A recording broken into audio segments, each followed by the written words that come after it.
Apocalipsis capítulos 4 al 6. En este episodio exploramos una de las visiones más poderosas del Apocalipsis. Juan nos está llevando al cielo, pero lo que se ve parece sorprendentemente a lo que vivimos en la tierra, especialmente si eres católico y especialmente los domingos, en misa. ¿Y si el cielo ya está entre nosotros? Es algo que desde fui leyendo en Apocalipsis me fui llamando la atención porque digo, ¿esto realmente se dice en las misas? Mucha parte de Apocalipsis se realiza en las Eucaristías. Entonces es como, ¿qué me quiere decir esto? Y justamente en estos 3 capítulos como que se remarca más en abundancia. Y bueno, ya dijimos en el primer capítulo que la misa es un anticipo del cielo. Y ahora vemos cómo en estos primeros capítulos se muestra la imagen de la liturgia celestial, una misa. Pero para ello vamos a meternos en ello. Se abre una nueva sección en estos capítulos que son las visiones proféticas. Y empiezan los preliminares del gran día de Dios. Es decir, mientras se desarrolla el gran juicio en la tierra, Juan está en el cielo mirando a la tierra. Nos encontramos en las visiones de Juan y ahora mismo él es transportado al cielo para mirar a la tierra y lo que iba a suceder. En el capítulo 4, Dios entrega al Cordero los destinos del mundo. El Cordero es Jesucristo. Entonces, en esta visión le muestra lo que ha de suceder y Juan entra en éxtasis. Ve a uno sentado en el trono, que este es el centro de todo. De este capítulo el centro es el trono, que está erigido en el cielo. Entonces dice que este uno tiene aspecto de jaspe y cornalina, que el jaspe era un diamante blanco y la cornalina rojo. Entonces esto, mientras estudiaba, dije, son los colores de la Divina Misericordia, el blanco y el rojo. Y luego este trono dice que estaba nimbado por un arco iris, que el arco iris, recordemos que es el pacto de Dios con el hombre. En Génesis, cuando Dios está en contacto con Noé, el arca de Noé, recordemos, pues una vez pasa todo el diluvio universal, Dios le promete a Noé que cada vez que muestre un arco iris, que haya un arco iris en el cielo, Dios lo verá y él mismo recordará la promesa que él tiene con el hombre, que era que no volvería a haber un diluvio de tal forma. Entonces, básicamente el arco iris demuestra, es una imagen de la promesa de Dios con los hombres. Y dice que este arco iris que parecía una esmeralda verde. Entonces, en lugar de describir una específica forma o figura, hablando de Dios, Juan está describiendo las emanaciones de destellos de luz en 2 colores, que son ese blanco y ese rojo de los que hemos hablado. Luego habla de que había 24 tronos alrededor del trono. Entonces, esos 24 tronos eran para 24 ancianos vestidos de blanco con coronas de oro sobre sus cabezas. ¿Quiénes eran estos 24 ancianos o qué estaban representando? Pues estos 24 eran, por un lado, las 12 tribus de Israel en el Antiguo Testamento, que estos representan al pueblo de Dios en el Antiguo Testamento, y por otro lado, los 12 apóstoles de Jesús, que representan al pueblo de Dios en el Nuevo Testamento, realmente representan a todos los fieles. Y estos ancianos adoran a Dios, tienen parte en su poder real. De hecho, esas coronas eran coronas de victoria, no de realeza. Y esas coronas simbolizaban a humanos en gloria, porque estos 24 ancianos eran humanos. Así que delante del trono arden 7 antorchas de fuego, que estas 7 antorchas de fuego representan los 7 espíritus de Dios, que los 7 espíritus de Dios representan el Espíritu Santo, que esto vimos en Isaías, cuáles eran esas cualidades del Espíritu Santo, que eran 7. El 7, recordemos, que simboliza la plenitud, la perfección. Luego, en medio del trono se ven 4 vivientes. Y esos 4 vivientes, ya no solo en medio y también en torno al trono, esos 4 vivientes dice que tenían unos ojos por delante y por detrás. Y luego nos dice que eran los ángeles que guardan el universo creado, que adoran y alaban a Dios. Y esto, según los estudios, son los 4 evangelistas. Adorar, no lo he dicho, pero significa dar honor a Dios. Aquí voy puntualizando diferentes palabras y diferentes frases porque tienen muchísimo significado. O sea, intento daros como la máxima información que he ido adquiriendo, que he aprendido, que veo más relevante, porque hay muchísima, pero muchísima. Es un libro con muchísimo significado y muchísimo simbolismo. Luego habla de esos 4 vivientes y habla de que eran parecidos. El primero a un león, luego a un novillo, a un hombre y a un águila. Y recordemos que los 4 evangelistas son ilustrados, si vais a diferentes iglesias, con pues como estos 4 vivientes. Vemos cómo el león representa a San Marcos y el león es el más poderoso de los animales salvajes. Luego el novillo representa a Lucas, que el novillo es el más fuerte de los animales domesticados. Luego el hombre representa a Mateo, que es la creación máxima. Y por último, el águila en vuelo representa a San Juan, que el águila es el rey de todas las aves. Entonces, bueno, aparte continúo diciendo las cualidades y aspectos de estos 4 vivientes. Tenían 6 alas y glorificaban a Dios creador. Repiten sin descanso día y noche, santo. O sea, aquí muestra en ese santo, santo, santo la infinita santidad de Dios. Y aquí es donde ya empiezo a ver que esto parece una misa, porque en misa el santo está. Ese santo, santo, santo. Luego dice, los 24 ancianos le dicen al Señor en una alabanza, y esta alabanza en específico, su énfasis está en la creación de la obra de Dios, y le dicen, eres digno, porque tú has creado el universo, por tu voluntad existe y fue creado. Luego, en el capítulo 5, tenemos otro enfoque, y aquí dice que habitualmente, bajo la ley romana, los testamentos eran sellados con 7 sellos, cada uno de un testigo para validar el testamento. ¿Por qué os digo esto? Porque en el 5º capítulo de Apocalipsis habla del libro con los 7 sellos. Dice, el sentado en el trono sujetaba con su mano derecha un libro escrito por el anverso y el reverso y sellado con 7 sellos. En el capítulo 4 el enfoque estaba en el trono y ahora mismo el enfoque se encuentra en el libro sellado con esos 7 sellos. Un libro escrito por el anverso y el reverso, es decir, por dentro y por fuera, es inusual. Entonces vemos que este libro es especial. Luego, Juan no paraba de llorar porque no encontraba a nadie que fuese digno de abrirlo. Pero uno de los ancianos le dice, no llores, pues ha triunfado el león de la tribu de Judá, el retoño de David.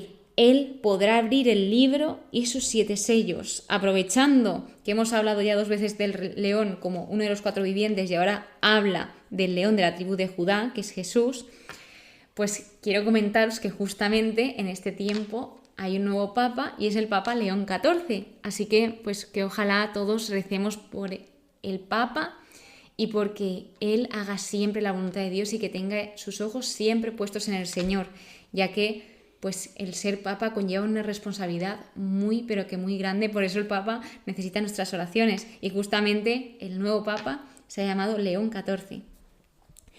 Entonces, bueno, continuando, el león de la tribu de Judá y el retoño de David eran títulos mesiánicos relacionados también con la victoria sobre Satanás y el mundo. O sea, el retoño de David es la figura de la profecía del Antiguo Testamento. Entonces, el único que puede abrir este libro es Jesús y sus 7 sellos. Y no lo sabemos muy claro, pero dicen que al abrir ese libro con los 7 sellos, una vez se abra, dictará el destino de la creación, porque el libro sellado representa el plan de Dios para la historia. Entonces, el único que puede ejecutar ese plan es Jesús. Vi en medio de 4 vivientes y 24 ancianos un cordero que parecía degollado. Y este cordero tenía 7 cuernos, que los cuernos significan poder, omnipotencia, y 7 ojos, conocimiento, en este caso de Jesús, omnisciencia, que son los 7 espíritus de Dios enviados a toda la tierra. Pues una vez el cordero toma el libro, los vivientes y los ancianos se postraron ante el Cordero, y dice que también con cítaras y copas llenas de perfume cantaron las oraciones de los santos, o sea, lo adoraron y le cantan un cántico nuevo. O sea, no lo he dicho, pero ellos, los 4 vivientes y los 24 ancianos, son los mediadores del pueblo de Dios. Y este cántico nuevo es valorado enormemente porque es nuevo y es ante el Cordero. Entonces, esto continúa y ese canto se dice: fuiste degollado y compraste para Dios con tu sangre hombres de toda raza, lengua, pueblo y nación. Es decir, Dios ama a todos, independientemente de su estatus social, origen, procedencia, etc.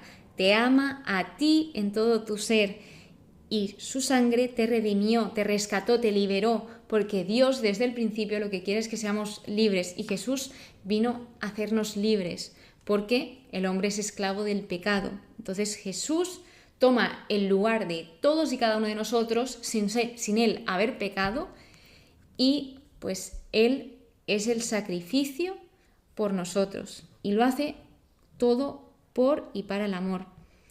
Eres digno, y habla de Dios Padre y Dios Hijos, dice Juan, y oí que todas las criaturas respondían a ellos, a la Trinidad. Entonces Juan es testigo de todo esto. Lo que también me llama la atención de Apocalipsis es que es un libro escrito en primera persona, o sea, es todo lo que Juan ha visto con sus ojos y se le ha mostrado, se le ha revelado para compartir con los demás, porque es una revelación de Jesucristo hacia el hombre este libro de Apocalipsis. Y luego vuelve a nombrar a los 4 vivientes y 24 ancianos, que los 4 vivientes respondían con amén, que es sí, así es. En hebreo, pues es como la palabra simboliza la verdad, la fidelidad. Y luego los 24 ancianos se postraron para adorar. O sea, y aquí cuando habla de postrarse, en estos tiempos, cuando hablan de postrarse, era ponerse de rodillas y la frente en tierra, en el suelo. Es decir, de rodillas y con la cabeza, con la frente en el suelo. Y bueno, aquí dice que solo los ancianos eran los que adoraban, porque en ningún lugar de la Biblia nos habla de la redención de los ángeles, pero sí que los ángeles eran cuidadosos observadores de ello. El capítulo 6 habla que el Cordero rompe los 7 sellos, entonces os vuelvo a aclarar un poquito más esto de los sellos. Del capítulo previo entendemos que este libro, el libro con los 7 sellos, es la historia y el destino de la humanidad y la creación, y que solo Jesús, el Cordero, tiene el derecho de abrir los sellos en este libro, de la culminación de la historia, y también es una preparación del cumplimiento de la historia. Así que en este capítulo una serie de visiones proféticas anuncian y preparan la caída del Imperio Romano perseguidor. Los jinetes representan las plagas prometidas en otro tiempo al Israel infiel. Entonces, primer sello, dice que uno de los 4 vivientes habla con voz de trueno y le dice a Juan, ven, y muestra un caballo blanco, que este caballo blanco es montado por un jinete que empeñaba un arco. Al caballo blanco se le dio una corona y sale en plan victorioso para seguir venciendo. ¿Qué significa este caballo blanco?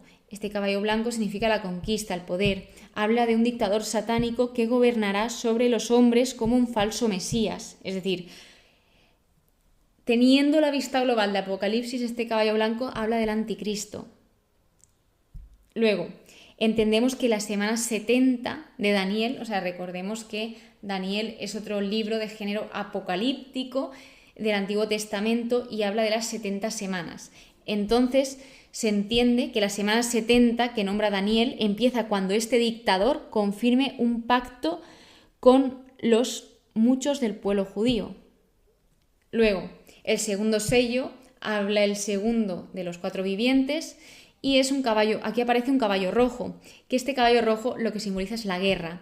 Al jinete se le concede desterrar la tierra y la paz, y dice que la paz no es el estado natural de las relaciones entre los hombres, porque dice que se le concede desterrar de la tierra la paz, que la paz entre los hombres y las naciones es un regalo de Dios, por lo que os he comentado antes, esto no es lo natural, entonces cuando hay paz es un regalo del Señor. Y a este caballo rojo se le da una espada enorme, que esto representa el juicio de Dios. Luego, el tercer del cuarto viviente muestra un caballo negro, que aquí dice que el jinete sostenía en la mano una balanza. Y ¿A qué se refiere con esta balanza? A la necesidad de medir cuidadosamente y racionar la comida. Entonces esto lo que nos muestra es un tiempo de escasez, que viene hambre. Dice, una voz en medio de los vivientes le dice, pues básicamente, que costará el salario de un día para comprar los ingredientes para una barra de pan y, pues de nuevo, ese tiempo de hambre, reducido a necesidades más básicas. Pero, sin embargo, a pesar de que viene ese tiempo de hambre, le dice a ese jinete que no causase ningún daño al aceite y al vino. ¿Y qué simbolizaba esto? El aceite y el vino eran las mejores cosas para aquellos que se las podían permitir. Y por último, el cuarto sello habla el cuarto viviente y aparece un caballo verdoso, que esto simboliza la muerte. El jinete se llamaba Muerte y el Hades le seguía. Estos 4 primeros sellos hablan de castigos, pero no son castigos gratuitos, sino que son consecuencias del pecado humano que Dios permite para despertar la conversión en los seres humanos, para avisarlos porque los ama, porque si no esto los lanzaría y ya está, no avisaría. Pero como Dios nos ama, nos advierte de lo que sucede. Entonces dice, a los 4 jinetes se les dio el poder sobre la 4ª parte de la tierra, para matar con la espada, con el hambre, con la peste y con las fieras de la tierra. Es decir, a pesar de que todo el infierno se está desatando en la tierra, Dios tiene todo bajo control, porque es Dios quien permite o no permite que sucedan estas cosas. Y luego continúa con los otros sellos, son 7 sellos. Continúa con el 5.º sello, que habla de los mártires, habla de las almas degolladas que están debajo del altar de los holocaustos. Y en este altar de los holocaustos, o sea, debajo de ese altar, lo que nos habla es de las vidas derramadas como ofrenda a Dios. Por eso dice que estaban debajo del altar de los holocaustos, porque los mártires son personas que mueren por defender a Cristo, que mueren por Cristo, por defender la verdad, y que pues acaban con su vida porque pues intentan que ellos rechacen la verdad, rechacen a Cristo, etc. Así que estos mártires son asociados al sacrificio de su maestro, de Jesús, y que ellos gritaban, ¿hasta cuándo? O sea, ¿hasta cuándo va a seguir sucediendo esto? ¿Cuándo se va a hacer justicia? Entonces cada uno recibe un vestido blanco y se les dice, esperad hasta que se complete el número de los consiervos y hermanos que iban a ser asesinados como ellos. Es decir, es la manera en la que vives la que te hace mártir, no la manera en la que mueres, porque muchas veces caemos en el error de pensar, bueno, ha muerto como mártir y nos centramos solo en la muerte, pero realmente lo que habla de ti como mártir es toda tu vida, no solo el cómo mueres, que también, pero no solo nos centremos en lo último, sino en todo el transcurso.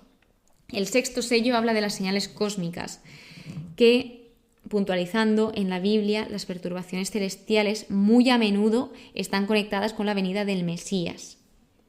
Entonces, estas señales cósmicas simbolizan el desencadenamiento de la ira divina sobre el mundo impío. Todos se ocultaron en las cuevas y en las peñas de los montes. Dice, ocultándonos de la vista del que está sentado en el trono y de la ira del Cordero, porque ha llegado el gran día de su ira, ¿y quién podrá sostenerse? Entonces, aquí acaba en el 6.º sello, hay 7, sin embargo, el 7.º sello vendrá tras una pausa en el siguiente capítulo. Y bueno, estos 6 primeros sellos son un resumen de los juicios distribuidos sobre todo el libro, un resumen breve de lo que ocurrirá en el día del Señor hasta el tiempo de su Apocalipsis actual o de quitar el velo, que esto ya se verá en el capítulo 19 de Apocalipsis. Ese tiempo empieza con la revelación del Anticristo, que es el primer sello, como os he comentado, en el primer caballo, el primer jinete que empuña ese arco, y concluye con la revelación de aquel que está sobre el trono, que esto lo veremos en el 7.º sello en los próximos 3 capítulos. Entonces, ¿a qué conclusión llegamos con todo esto? Pues que el Apocalipsis no es para asustar, sino para despertar, porque nos está recordando que sí, que es cierto, la vida es seria, pero que la victoria ya está asegurada en el Cordero, o sea, Jesús ya ha vencido a la muerte. Y pues algo que también vemos muy especial es que la misa es mucho más de lo que se ve. O sea, realmente cuando vamos a misa la misa es un anticipo del cielo y nos estamos, por ejemplo, cuando estamos cantando el Santo, Santo, Santo es el Señor Dios del universo, nos estamos uniendo al cielo. Porque fijaos que dicen, y ahora con los ángeles y los santos cantamos el himno de tu gloria. Santo, Santo, Santo es el Señor. O sea, unidos con los ángeles y santos. O sea, estamos unidos al cielo. Estamos viviendo un trocito de cielo aquí en la tierra. Y qué poco sabemos valorarlo. O sea, muchas veces a lo largo de mi vida y sobre todo en estos últimos años, conociendo a personas católicas, porque antes no conocía a personas que practicasen la fe, pues, por ejemplo, estas personas han vivido toda su vida yendo a misa y se puede hacer monótono o algo rutinario. Sin embargo, es mucho más grande que todo esto. Y es fácil que caigamos pues en eso, ¿no? En la rutina, en que sea algo pues que veamos normal, pero es muchísimo más que algo normal. O sea, yo cuando, por ejemplo, leo la Biblia y lo veo como algo normal, todo lo que estoy leyendo, o cuando voy a misa y a lo mejor no estoy en misa, hay días que voy a misa y no estoy en misa, o sea, no me centro, estoy pensando en millones de cosas y luego digo, qué pena, pero pues al final es lo que dice Pablo, Señor, en mi debilidad me haces fuerte. Y qué bonito es darse cuenta de eso y decir, por ejemplo, en la misa, cuando te distraes, Señor, aquí estoy, a pesar de que me haya distraído, Señor, aquí estoy. Y esto te ayuda para volver a reconectar. Así que, pues que ojalá sepamos valorar ese gran regalo que Jesús nos ha dejado, que es la Eucaristía, donde Él se entrega y nos deja recibirle, podemos recibir a Jesús en nosotros, en esa Eucaristía, en la comunión. Muchísimas gracias por estar aquí, muchísimas gracias por escucharme, te espero en el siguiente capítulo donde os contaré cuál es el séptimo sello, muchas cosas más también, pero aquí empiezan también las trompetas, así que os espero. Que pases muy buen día y que Dios te bendiga.